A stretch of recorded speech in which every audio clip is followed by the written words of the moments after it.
বন্ধু বান্ধৱীসকল মোৰ কিন্তু চৰ্দি লাগি আছে দেই মাতটো অকণমান বেয়া লাগিব শুনিবলৈ হ'লেও আমাৰ লগত কিছুমান ঘটনা হ'ল সেইখিনি অকণমান আপোনালোকক ক'ব বিচাৰিছোঁ ভালকৈ ভিডিঅ'টো বনাব নোৱাৰিলোঁ এনেকৈ ফটোখিনি লগাই বোলো অকণমান কওঁ আপোনালোকক আমাৰ পৰিয়ালটো বহুত সুখী হয় মানে কোনো ফালৰ পৰা কোনো কমি নাছিলে আমি আছিলোঁ অৰুণাচলত মোৰ মানুহজনৰ হেৰি আছিলে ফাৰ্ণিচাৰ শ্ব'ৰুম আছিলে আৰু মই খুলিছিলোঁ এখন ৰেষ্টুৰেণ্ট এইজন যে দেখিছে লগত আমাৰ ৰেষ্টুৰেণ্টৰ কাৰিকৰ আছিলে কাৰিকৰ লগাই বহুত ধুনীয়াকৈ মই ৰেষ্টুৰেণ্ট চলাই আছিলোঁ আৰু মানুহজনেও নাই কমেও 16-17 বছৰ হৈ গ'ল ফাৰ্ণিচাৰ দোকান চলাই থকা তাত তেতিয়া আমি বহুত সুখী আছিলোঁ মোৰো কিন্তু বহুত এয়া মোৰ ৰেষ্টুৰেণ্ট এই ল'ৰা বহুত বেমাৰো হৈ থাকে আৰু মোৰ বেমাৰ হ'লে চিধা মই বেংগলৰ যাওঁ আৰু গুৱাহাটীয়ে আহোঁ ইয়াতে ট্ৰিটমেণ্ট কৰোঁহি বেংগলৰতো অপাৰেশ্যন কৰিছোঁগৈ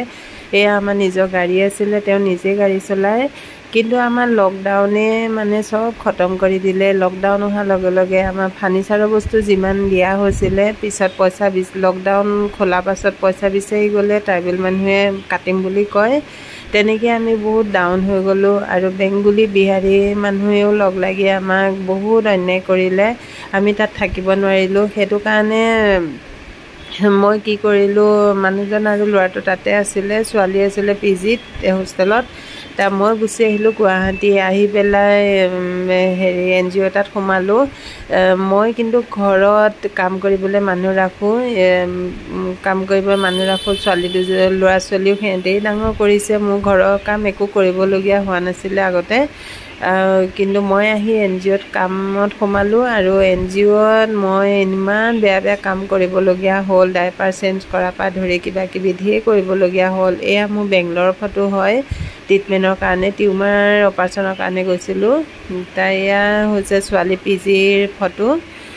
তাইকো বৰ ধুনীয়াকৈ পঢ়ুৱাই আছিলোঁ কিন্তু এতিয়া মানে এনেকুৱা অৱস্থা হৈ গ'লোঁ এতিয়া এয়া চিকিউৰিটি কৰি খাবলগীয়া হৈছে উপায় নাইকিয়া হ'ল সকলো এৰি আমি গুৱাহাটীলৈ গুচি আহিলোঁ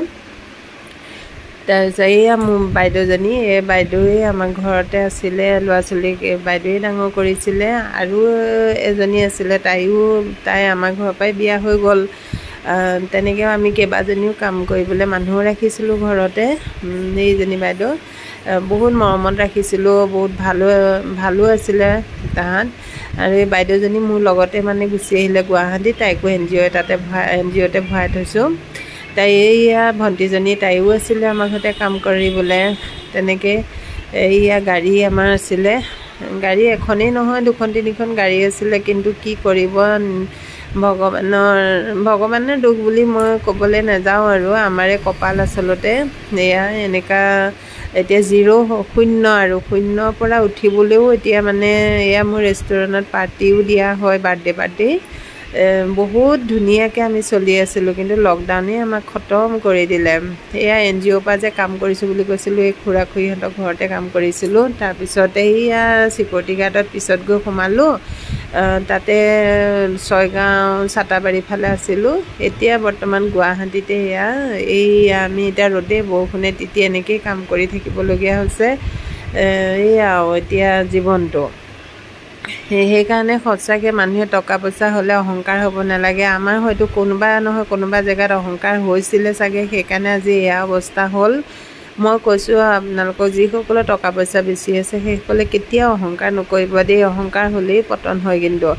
আজি আমাৰ অৱস্থা এয়া এতিয়া মানুহজনো বেমাৰী হ'ল যে কিবা এটা কষ্ট কৰি কাম কৰি বা পইচা যোগাৰ কৰিম বা কিবা এটা সেইটো কৰিবলৈও এতিয়া নহয় এয়া গুৱাহাটীত অপাৰেশ্যন কৰা বহুতে হয়তো গম পায় এয়াই এতিয়া আমাৰ জীৱন এই মাটিকণকে যেনে তেনে লৈ থৈছিলোঁ কিন্তু ঘৰো বনোৱা নাই আমাৰ নিজৰ থাকিবলৈ কিন্তু ঘৰ এটাও নাই এতিয়া এয়া ছোৱালীকো এডমিশ্যন দিব পৰা নাই নাজানো এতিয়া কি হয় এতিয়া চিকিউৰিটি কৰি কেনেকৈ সংসাৰ চলাই থাকিব পাৰোঁ কি কৰিব পাৰোঁ সেইটো নাজানো দোকান এখন দিবলৈ মন যায় কিন্তু দোকানখন দিবলৈওতো পইচা লাগিব সেইখিনি পইচা কেনেকৈনো গোটাম এতিয়া কিনো কৰিম সেইকাৰণে এয়া এনেকৈ আছোঁ নাজানো কি হয় মোৰ সেয়াই অকণমান কাহিনী ক'লোঁ আৰু বাকী কি কাৰণে এনেকুৱা আছিলে সকলো আপোনালোকক ক'ম